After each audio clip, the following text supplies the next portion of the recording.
Hello. हाँ, तो आज से अपन ऑर्गेनिक केमिस्ट्री का रिवीजन स्टार्ट कर रहे हैं। ऑर्गेनिक केमिस्ट्री में सबसे पहले अपन नोमेनक्लेचर वाले चैप्टर से चालू कर रहे हैं, आईयूपीएससी नोमेनक्लेचर से। तो नोमेनक्लेचर में समझते हैं सबसे पहले कार्बन एटम से चालू हो रही है ऑर्गेनिक केमिस्ट्री। तो कार्बन एटम को C612 लिखते हैं। जो 6 है वो एटॉमिक नंबर है जो नंबर ऑफ प्रोटॉन्स को दर्शाता है, और जो 12 है वो मास नंबर है जो प्रोटॉन और न्यूट्रॉन के नंबर को दिखाता है। तो कार्बन में 6 इलेक्ट्रॉन है, 6 प्रोटॉन है और 6 न्यूट्रॉन है। अब देखो एटॉमिक मास तो 12 में ही और मोलर मास देखेंगे तो 12 ग्राम्स लिख देंगे। अब कार्बन का इलेक्ट्रॉनिक कॉन्फ़िगरेशन लिखें C6 का, तो 1s2 2s2 2p2 होता है ग्राउंड स्टेट में। तो ग्राउंड स्टेट में इसके पास दो अनपेयर्ड इलेक्ट्रॉन्स हैं, तो इसकी वैलेंसी ग्राउंड स्टेट में दो हो जाती है। वहीं अगर अपन इसको फर्स्ट एक्साइटेड स्टेट में देखें, ये पहला वाला है ग्राउंड स्टेट में जिसमें इसकी वैलेंसी दो है। वहीं अगर अपन एक्साइटेड स्टेट में देखें तो एक्साइटेड स्टेट में अनपेयर्ड इलेक्ट्रॉन्स हो जाते हैं चार, तो इसकी कोवेलेंसी हो जाती है चार। अब जो कार्बन है उसमें उसकी कुछ कुछ प्रॉपर्टीज क्या है, तो कार्बन में मैक्सिमम कैटिनेशन पावर होती है। कैटिनेशन क्या होता है? सेल्फ लिंकिंग पावर कैटिनेशन कहते हैं। मतलब कार्बन दूसरे कार्बन के साथ बॉन्ड बनाते बनाते काफी लंबी चेन्स बना देता है। दूसरे भी एलिमेंट्स जो होते हैं वो भी कैटिनेशन शो करते हैं, बट कार्बन जैसे लॉन्ग चेन्स जो है, स्ट्रेट चेन्स जो है, वो कार्बन जैसी दूसरे एलिमेंट्स नहीं बना पाते। सल्फर हो गया, ऑक्सीजन हो गया, फास्फोरस हो गया, उनमें भी कैटिनेशन होती है, बट कार्बन में जितनी एक्सटेंट की कैटिनेशन होती है वो किसी और में नहीं होती। तो कार्बन में मैक्सिमम कैटिनेशन पावर होती है। और कार्बन कार्बन के बीच का ये जो बॉन्ड होता है उसकी बॉन्ड स्ट्रेंथ बहुत ज्यादा होती है। तो उसके क्या रीजन है कि बॉन्ड स्ट्रेंथ बहुत ज्यादा होती है? क्योंकि सबसे पहले तो कार्बन का साइज स्मॉल है, तो स्मॉलर साइज है तो एक्सटेंट ऑफ ओवरलैपिंग बढ़ जाएगी, और एक्सटेंट ऑफ ओवरलैपिंग बढ़ जाएगी तो जेड इफेक्टिव भी बढ़ जाएगा, इसलिए उसका बॉन्ड स्ट्रेंथ ज्यादा है। उसके बाद कोई लोन पेयर्स नहीं है इसके पास। और लास्ट में कि टेट्रावैलेंसी है, तो इसके कारण जो बॉन्ड स्ट्रेंथ है वो मैक्सिमम हो जाती है। मतलब बॉन्ड स्ट्रेंथ दो कार्बन के बीच की बढ़ जाती है। अब हाइड्रोकार्बन्स क्या होते हैं? हाइड्रोकार्बन्स होते हैं compounds exclusively consisting of carbon and hydrogen atoms. Exclusively मतलब सिर्फ और सिर्फ उन कंपाउंड्स में जिनमें सिर्फ और सिर्फ कार्बन और हाइड्रोजन एटम्स मिलते हैं, उनको कहते हैं अपन हाइड्रोकार्बन्स। अब हाइड्रोकार्बन्स भी दो टाइप के हो सकते हैं। एक तो हो सकते हैं सैचुरेटेड, एक हो सकते हैं अनसैचुरेटेड। सैचुरेटेड हाइड्रोकार्बन मतलब सारे सिंगल बॉन्ड। सैचुरेटेड का मतलब होता है संतृप्त। तो सैचुरेटेड और हाइड्रोकार्बन मतलब सिर्फ सिंगल बॉन्ड्स प्रेजेंट है कार्बन कार्बन एटम के बीच में। कार्बन कार्बन के बीच में सिंगल बॉन्ड प्रेजेंट है तो उनको कहते हैं सैचुरेटेड हाइड्रोकार्बन। और अनसैचुरेटेड हाइड्रोकार्बन में दो टाइप हो सकते हैं, एल्केन या अल्कन। या अपन कहें तो दो बॉन्ड हो सकते हैं या तीन बॉन्ड हो सकते हैं। तो दो बॉन्ड है तो ऑलिफेनिक बॉन्ड है, और तीन बॉन्ड है तो एसिटाइलिनिक बॉन्ड है। ऑलिफेनिक बॉन्ड मतलब दो कार्बन कार्बन के बीच में ही डबल बॉन्ड है, और एसिटाइलिक बॉन्ड मतलब दो कार्बन कार्बन के बीच में ट्रिपल बॉन्ड है। तो डबल बॉन्ड है तो वो हो गए अल्कीन्स, और ट्रिपल बॉन्ड हो गए तो वो हो गए अल्काइंस। और यहाँ सैचुरेटेड मतलब सिंगल बॉन्ड प्रेजेंट है कार्बन कार्बन एटम के बीच में, तो वो हो गए अल्केन्स। और सैचुरेटेड वाले में सारी वैलेंसी कंप्लीट हो गई है कार्बन की। मतलब देखो कार्बन की टेट्रा वैलेंसी वो कंप्लीट हो रखी है। यहाँ पे सैचुरेटेड वाले में एडिशन रिएक्शन भी पॉसिबल नहीं है, क्योंकि आप ब्रेक करके दूसरा एलिमेंट नहीं जोड़ सकते। वहीं अगर आप अनसैचुरेटेड वाले में देखें तो यहाँ पे पाई बॉन्ड फॉर्मेशन हो रहा है। मतलब यहाँ पे एक सिग्मा के बाद एक पाई है, या एक सिग्मा के बाद दो पाई। तो यहाँ पे आप बॉन्ड को तोड़ के दूसरा और एलिमेंट इसमें जोड़ सकते हैं। तो यहाँ एडिशन रिएक्शन पॉसिबल हो सकती है अनसैचुरेटेड वाले में। वहीं सैचुरेटेड वाले में एडिशन रिएक्शन पॉसिबल नहीं है। अब which is an unsaturated hydrocarbon, ये क्वेश्चन है। तो अपन ने बोला है कि अनसैचुरेटेड वो होता है जिसमें मल्टीपल बॉन्ड प्रेजेंट होते हैं, बट किसके बीच में? कार्बन कार्बन के बीच में।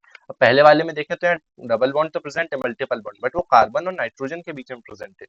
यहाँ पे सेकंड में देखें तो कार्बन और ऑक्सीजन के बीच में, थर्ड में देखें तो कार्बन और नाइट्रोजन के बीच में। तो अनसैचुरेटेड इनमें से कोई नहीं है, क्योंकि अनसैचुरेटेड वो होता है जिसमें कार्बन कार्बन के बीच में मल्टीपल बॉन्ड प्रेजेंट हो। तो इसमें किसी भी कार्बन के बीच में मल्टीपल बॉन्ड प्रेजेंट नहीं है, सब में सिंगल बॉन्ड प्रेजेंट है, इसलिए वो सब सैचुरेटेड है। आगे देखिए ऑर्गेनिक कंपाउंड्स को डिवाइड कर देते हैं अपन ओपन चेन में, क्लोज चेन में। ओपन चेन वालों को एलिफेटिक भी कहते हैं। एलिफेटिक वो ग्रीक वर्ड था एलिफेटोस, उससे आया है फैट कंटेनिंग, तो वो एलिफेटिक होता है। एलिफेटिक में भी आ जाते हैं सैचुरेटेड, जो अपन ने देख लिया अल्केन्स, अनसैचुरेटेड जिसमें ये एसिटाइलिनिक आता है और ये ओलिफिनिक आता है। तो ओलिफिनिक और एसिटाइलिनिक अनसैचुरेटेड में आकर उसमें मोनो और पॉली भी होते हैं। वहीं अगर अपन क्लोज चेन या साइक्लिक में देखें तो होमो मतलब सेम टाइप ऑफ एलिमेंट्स की बनी हुई है, सारे सेम ही उसमें एटम्स है। तो वो जैसे कार्बन कार्बन कार्बन की चेन तो होमो। हेट्रो मतलब एक से ज्यादा एटम्स आ गए, डिफरेंट टाइप ऑफ एटम्स आ गए, ऑक्सीजन भी आ गया कार्बन की चेन। होमो और हेट्रो दोनों में एरोमेटिक और नॉन एरोमेटिक टाइप के होते हैं। अब अपन देख रहे हैं degree of carbon and hydrogen atom, carbon की भी डिग्री और हाइड्रोजन की। तो कार्बन की तो डिग्री, कार्बन जितने कार्बन से डायरेक्टली जुड़ा हुआ रहता है वो होती है कार्बन की डिग्री, और हाइड्रोजन की खुद की कोई डिग्री नहीं होती।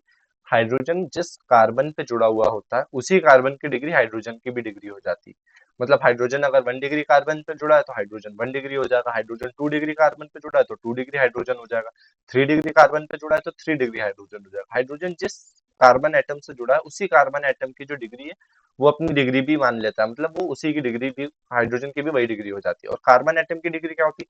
कार्बन डायरेक्टली कितने कार्बन से अटैच्ड है उसको कहते हैं डिग्री ऑफ कार्बन। पहले वाले में देखें तो ये कार्बन दूसरे कार्बन से मतलब एक कार्बन दूसरे कार्बन एटम से अटैच है तो उसकी डिग्री 1 हो गई। यहाँ पे देखें सेकंड वाले में तो ये वाला जो कार्बन है ये एक ही कार्बन से अटैच है तो इसकी डिग्री 1 हो गई। ये वाला 2 कार्बन से अटैच है तो इसकी डिग्री 2 हो गई। और ये वाला वापस से एक ही कार्बन से अटैच है तो इसकी डिग्री 1 हो गई। यहाँ देखें तो ये हो गया 1 डिग्री, ये भी 1 डिग्री, ये भी 1 डिग्री। ये 2 कार्बन के बीच में तो ये हो गया 2 डिग्री। और ये एक दो तीन, तीन कार्बन के साथ सराउंडेड है और एक हाइड्रोजन अटैच है तो ये 3 कार्बन से जुड़ा है तो ये हो गया 3 डिग्री। 1 डिग्री वाले को कहते हैं प्राइमरी, 2 डिग्री वाले को सेकेंडरी, 3 डिग्री वाले को टर्शरी, 4 डिग्री वाले को क्वार्टरनरी। अब सैचुरेटेड कंपाउंड्स वही जो सिर्फ कार्बन कार्बन सिंगल बॉन्ड जिनमें प्रेजेंट हो, तो वो ओपन चेन भी हो सकते हैं। अब जो ओपन चेन होगी तो कार्बन कार्बन के बीच में सिंगल बॉन्ड है तो यहाँ पे सिर्फ प्राइमरी या सेकेंडरी कार्बन प्रेजेंट दिखेंगे, एंड्स एंड्स पे प्राइमरी होंगे और बीच की पूरी चेन में सेकेंडरी कार्बन होंगे। तो ओपन चेन वालों में primary and secondary carbon present होते हैं। वहीं अगर आप ब्रांच देखें, ओपन चेन हो गई तो उसमें एंड्स एंड्स पे प्राइमरी है और बीच में सारे सेकेंडरी हो गए ओपन चेन में सैचुरेटेड वाले में। वहीं अगर ब्रांच में देखें तो इवन अ सिंगल 3 डिग्री और 4 degree carbon atom might be present. अगर एक भी 3 डिग्री या 4 डिग्री कार्बन आ गया तो वो हो जाएगी ब्रांच। ये देखो यहाँ पे ये 1 डिग्री है, ये 2 डिग्री है, ये 1 डिग्री है, ये 1 डिग्री है, बट ये वाला आ गया 3 डिग्री। तो अगर एक भी 3 डिग्री या 4 डिग्री कार्बन आ गया तो उसको अपन कहेंगे ब्रांच्ड। उसके बाद अगर अपन सेचुरेटेड हाइड्रोकार्बन्स को देखें, जैसे ये CH4 अपन ने ले रखा है या C2H6, ये CH3 ले रखा है, तो CH4 हो गया मीथेन। इसमें से अगर अपने को मतलब इसका सेचुरेटेड हाइड्रोकार्बन से इसके डेरिवेटिव्स बनाने तो एक हाइड्रोजन अपन ने यहाँ से हटा दिया, तो मीथेन से एक हाइड्रोजन हटा दिया तो वो बन गया हाइड्रोकार्बन रेडिकल बन गया। यहाँ एक एक फ्री हो गया अटैचमेंट के लिए और CH3 बन गया तो इसको अपन कहते हैं मिथाइल। वहीं अगर C2H6 ईथेन था अपने पास, एक हाइड्रोजन हटा दिया तो वो हाइड्रोकार्बन रेडिकल बन गया, उसको क्या अपन ने इथाइल कह दिया। और ये एक बॉन्ड अभी इसके पास खाली है तो वो अपने मतलब किसी और को अपने ऊपर अटैच कर सकता है। तो वहीं अगर अपन देखें कि अगर ये C2H5 जो इथाइल है वो OH के साथ अटैच हो गया तो C2H5 OH बना दिया, X के साथ अटैच हो गया तो C2H5 H बना दिया, NH2 के साथ अटैच हो गया तो C2H5 NH2 बना दिया। तो ये जो बने हैं इनको कहते हैं हाइड्रोकार्बन डेरिवेटिव्स। ये जो हाइड्रोकार्बन है उन्हीं के डेरिवेटिव्स हैं। सैचुरेटेड हाइड्रोकार्बन के डेरिवेटिव्स देखें तो एसिड्स होते हैं, नाइट्राइल्स हैं, हेलोएल्केन्स हैं। एसिड्स में देखें तो कोई भी अपने पास हाइड्रोकार्बन है, CH3 हो गया या C2H6 हो गया, C3H8 हो गया, तो उसमें अपन ने कोई भी एसिड जोड़ दिया तो वो हो गया एसिडिक वाला, मतलब डेरिवेटिव में वो एसिड हो गया। नाइट्राइल्स में देखें तो C111N, और हेलोएल्केन में देखें तो कोई भी अपन ने जोड़ दिया तो फिर वो सैचुरेटेड हाइड्रोकार्बन पे तो वो हेलोएल्केन हो जाएगा। अनसैचुरेटेड कार्बन, अनसैचुरेटेड कंपाउंड्स में देखें तो अनसैचुरेटेड मतलब कार्बन कार्बन में मल्टीपल बॉन्ड प्रेजेंट है, मल्टीपल में ओलिफिनिक बॉन्ड मतलब डबल बॉन्ड प्रेजेंट है तो उनको अल्कीन्स कहते हैं। और वहीं अगर एसिटाइलिनिक है मतलब ट्रिपल बॉन्ड प्रेजेंट है मतलब उनको अल्काइंस कहते हैं। तो अल्कीन डबल बॉन्ड वाले हो गए, अल्काइन ट्रिपल बॉन्ड वाले हो गए। अनसैचुरेटेड कार्बन्स में भी मोनोसैचुरेटेड, मोनोसैचुरेटेड मतलब एक ही, एक ओलिफिनिक बॉन्ड प्रेजेंट है या एक एसिटाइलिनिक बॉन्ड प्रेजेंट है, मतलब या तो एक डबल बॉन्ड प्रेजेंट है या एक ट्रिपल बॉन्ड प्रेजेंट है, तो वो हो गए मोनो अनसैचुरेटेड। अनसैचुरेटेड तो है क्योंकि एक एक से ज्यादा बॉन्ड प्रेजेंट है 2 कार्बन के बीच में, तो अनसैचुरेटेड तो है। बट मोनो अनसैचुरेटेड है मतलब एक ही बार जो है वो डबल या ट्रिपल बॉन्ड प्रेजेंट है। एक बार अगर डबल बॉन्ड प्रेजेंट है तो एक ओलिफेनिक बॉन्ड बन गया, और अगर एक बार ट्रिपल बॉन्ड प्रेजेंट है तो एक एसिटाइलिक बॉन्ड।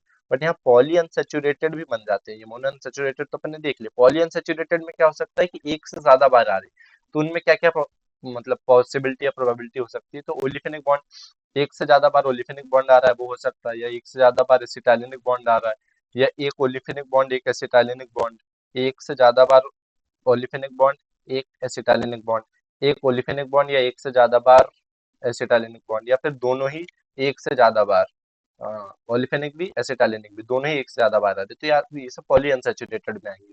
ये इनके एग्जांपल्स लिखे हुए हैं। अब ये अपन ने डिस्कस कर लिया, और अब अपन देख रही है कि नेमिंग अगर अपन को देनी है तो जैसे ये नंबर ऑफ कार्बन एटम्स, तो अगर एक कार्बन है तो वो हो जाएगा मिथ, दो है तो इथ, तीन है तो प्रॉप, चार है तो ब्यूट, पांच है तो पेंट, छह है तो हेक्स, साथ में सेप्ट नहीं करना, सात का होता है हेप्ट। इसको याद रखना है कि 7 कार्बन अगर प्रेजेंट है तो वो होता है हेप्ट। 8 के लिए ऑक्ट, 9 के लिए नॉन और 10 के लिए डेक। मतलब इतने मेनली बन ही जाते हैं।